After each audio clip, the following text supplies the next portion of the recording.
It's baking time! It's time to make a cake instead of a garland! So, the last few CRAFTMAS days we have been making a lot of garlands and I feel like it's time for a break. For some reason, garlands are like the first thing I want to start with because they're so easy to do and you can just like dangle them and it makes such a difference in your space. But today, I'm feeling a little snacky, ready for some Christmas treats. So today we're going to make some Christmassy banana bread. I know what you're thinking, you could have gone for something way more fun and way more creative, but actually, I really love banana bread and we haven't had it in a while. So the one that I'm making is a Christmas style one. So it has like a cinnamon swirl on the inside and then on the top it's got like a little bit of like loose light icing that looks a little sus. I think it's going to turn out really, really tasty and it's not the most difficult one. For Halloween, my boyfriend and I split up and did like a starter, main and dessert. I took on dessert and for whatever reason I was possessed by this dessert Halloween demon and I made the biggest cake I have ever made and not ever seen, I'm being a bit dramatic, but the biggest cake I've ever made. So bearing in mind there's only 2 of us, this was the cake. It served like 57 people, it was huge, it lasted us like 2 weeks, but we did get through it. And when I say we, primarily me. I had a slice of cake every single day for like 2 weeks and it was absolutely amazing. So today I figured I would be nice and sensible and I would create a banana loaf because it's small, it's sensible to have for 2 people. And the fact that it's Christmassy I think is a really nice twist. But first, let me show you outfit of the day because I'm very proud of the one that I've picked out. This is what I'm wearing. This cardigan and this skirt I found in a charity shop literally just a couple of days ago. I love both of these. Oh, don't mind my slippers, by the way. I pretty much live in these, but you get the aesthetic. It's very cute, very Christmassy. I just love it. And also before we start baking, let's make a cup of tea because for some reason, every time I bake, I like to have a cup of tea or a kombucha handy. Today it's a bit chilly, so tea is gonna hit the spot. Let's go.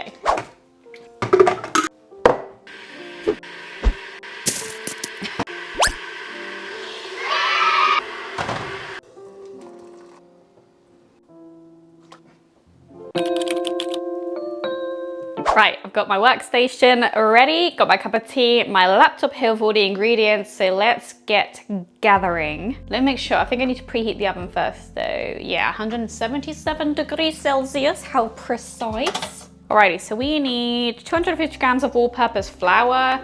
I have a very, very bad reputation with overdoing it and then really questionably taking out the flour I don't need. So I'm gonna try and be a little bit more careful this time. I think this jar has plain flour. If not, I'm about to find out. It had this plain flour sitting on top of it and that's something that I would do if the same item is inside. So we're just gonna hope for the best. Oh, I need a measuring thing, weighing scale. Ta-da! All right, let's say 250 grams. Okay, let's try and not screw this up this time. I'm glad to finally get rid of this because this bag has been in the cupboard just taking up a really inconvenient amount of space for ages. Okay, that'll do.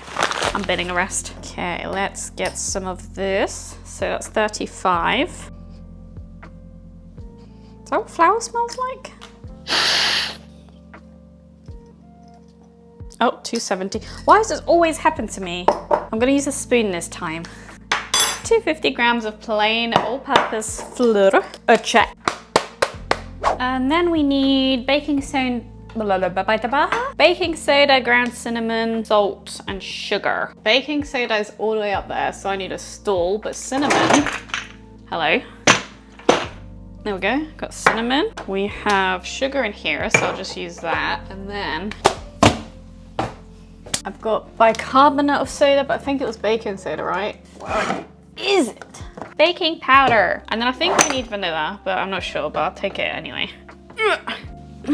This stool for short people, lifesaver. I got it from TK Maxx for like a $5. I use it like every day. It's amazing. Okay, what was it? So we have baking soda, baking powder.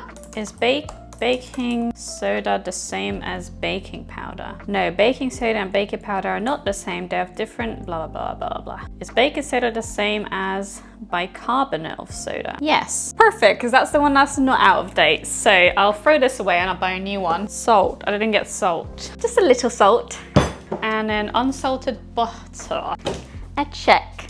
I've become one of those people that just has these lying around in my fridge because there are so many instances where I'm doing some sort of recipe and it's like, oh, just take a block of butter out the fridge. Like they're just always available. So I've made sure that they are always available. So today we have one of these. It's not room temperature though, so I'm probably gonna have to put it in a microwave, but that's fine. So we've got that. We do need vanilla extract, I did remember correctly.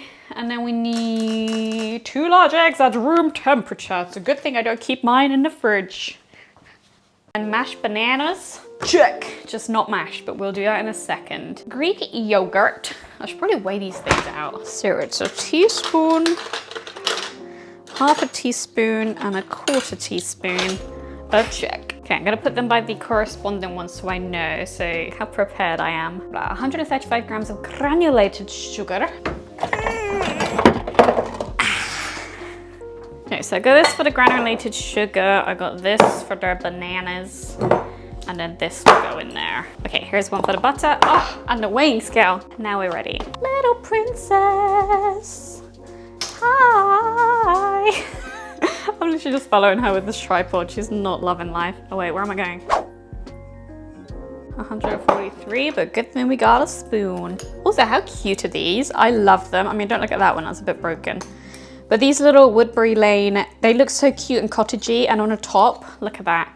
That is the cutest little country house print. I can't afford a cute little cottage in the countryside, but I can afford a sugar bucket thing. All right, I got you guys on my neck again so that we can cut the butter.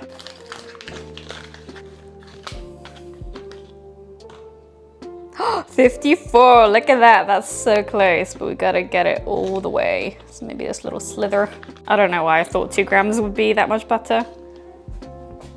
Hello. Ah! Anyway. Okay, so now we need to mash the bananas. It says on here that you need 345 grams of mashed bananas. I'm gonna just shove these naked. Huh? I'm gonna remove their skins and then pop them into this weighing scale. Why is there a seed in here?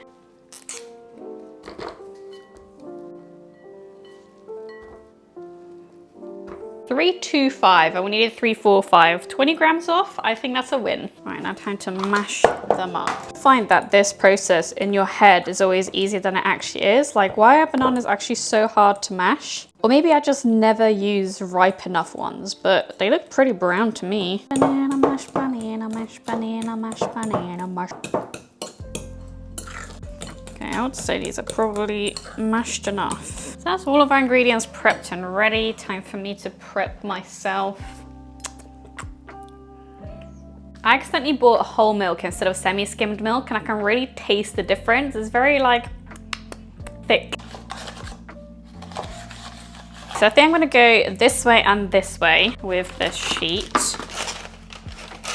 Okay, so my thought process was to have one going this way and then one going this way. Nice. Okay, so now we're making the actual banana bread. So we are whisking all of these bits together. So that's a mashed banana. And it says whisk the flour. So I'm gonna just chuck that in here. Baking soda, this guy. Cinnamon. Oh. Feels like it's going to take some time. I'm not gonna lie, right now this absolutely stinks. Okay, that's it, that's all I got in me. Right now we are using the electric whisk, which is my favorite event. I think the whisk is in here, or is it on the other side?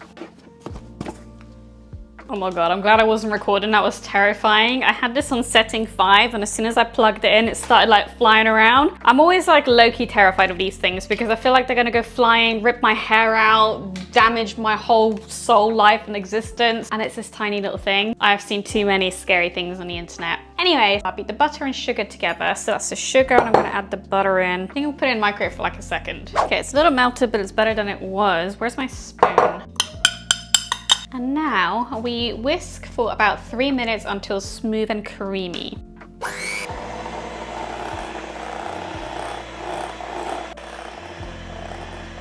it's going for 3 minutes and this is what we've got. So now we are adding in some Eggos.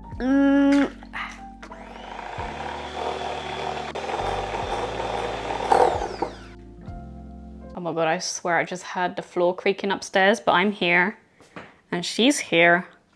So who the hell was that? La, la, la, la, la. So while I was doing that, I've definitely splattered all around me with this mixture, but it is what it is. I'll find it eventually. Okay, so I'm gonna chuck this in here. Where's my spoon gone again? Where do I keep putting these things? Anyway, so I'm gonna put this in here.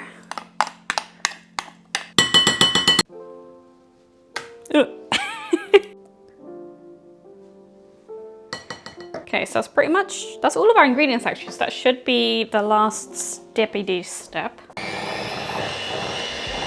Oh, she is thick!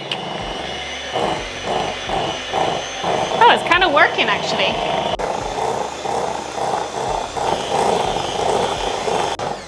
Okay, I think that this is pretty good. I have an issue with over mixing sometimes, so it always says do not over mix, and I don't know when that is, so I'm gonna stop there because usually I'd keep going. It all seems like it's mixed together with no like pockets of weirdness. So that's our batter all done. Look at this chair, it's absolutely covered. I'm gonna be finding these everywhere, aren't I? So now we're making a cinnamon sugar swirl. And this is really easy actually. You literally just mix the sugar and the cinnamon together. I'm gonna reuse this bowl that had the flour and the salt in. 50 grams of sugar, and I have 35 in here, but I'm pretty sure I have a bag somewhere. Okay, so it looks like I don't have any more sugar, but I do have some caster sugar. Yes, this is still the same caster sugar I used to bake with like a year ago now. And it was already out of date then, but I'm still alive, aren't I?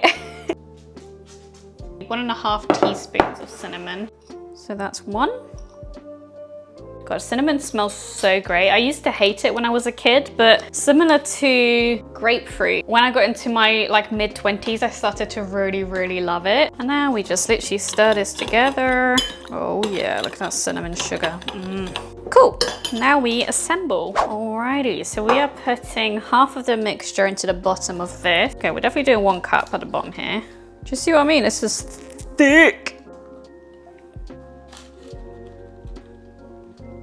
This is what it's looking like. So I'm gonna just spread that around.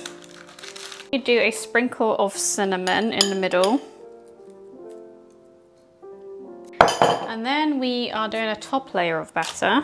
I really want that swirl to stay, so I'm gonna make sure that I cover as much as I can. Now we're gonna spread out the final sugar on top of this. So now we get to do some swirly fun. So we need to grab a knife and then swirl through the batter. So it says to literally just stick the knife in and start swirling.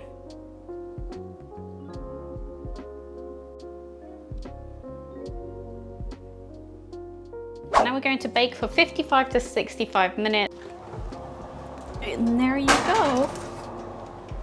And now time to tackle this giant pile of washing up. How delightful. 1 eternity later. Alrighty, so it's been 55 minutes and she is done. I did take her out 5 minutes ago and the knife and the toothpick were coming out pretty clean actually. So I didn't want to cook it the whole time it says. I'm just thinking that my oven just worked extra efficiently. But this is what it looks like at the moment. We're gonna wait for that to fully cool down and then we will do the icing. So it's the next day and I completely forgot to finish this icing off and have started another craft. So you'll recognize this outfit from the next video. However, this is completely cool now because obviously it's had time to sit and I now need to make the icing to drizzle on and then I can actually give it a taste test because this looks really, really good. So we need 60 grams of icing sugar. This is such an awful dust to work with because it just gets absolutely everywhere. And then a 1/4 teaspoon of vanilla extract. Okay, I'm gonna grab a spoon and just give this a mix. All that's happening is the double cream is lumping. So I kept mixing and I've made like an icing paste. So I'm gonna see if I can add maybe some milk or something to loosen this up so that I can actually drizzle it on the cake. It made a huge difference. So this is a drizzleable icing. Now for the final touch, let's drizzle this on top of the cake. I'm gonna give a minute for this icing to set and get a little bit harder, and then we will try it and see what we think.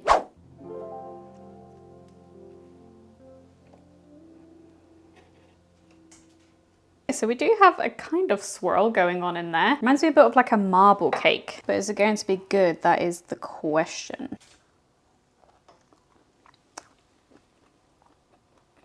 Ooh, that's actually really nice. The banana's obviously coming through naturally strong because it's banana bread, but you can actually taste like the sweet cinnamonness. I would say that's pretty good actually. It definitely feels like a more festive take on a banana bread, which I really appreciate. It's definitely getting me into that Christmas spirit with the cinnamon razzle dazzle tickling my taste buds. I would probably give this like a solid 8.5 out of 10. It's not the most amazing thing I've ever eaten, but then again, it is banana bread, but it's really tasty and I would definitely have it again. Right, now go away so I can finish eating this slice. I'll see you tomorrow. Bye.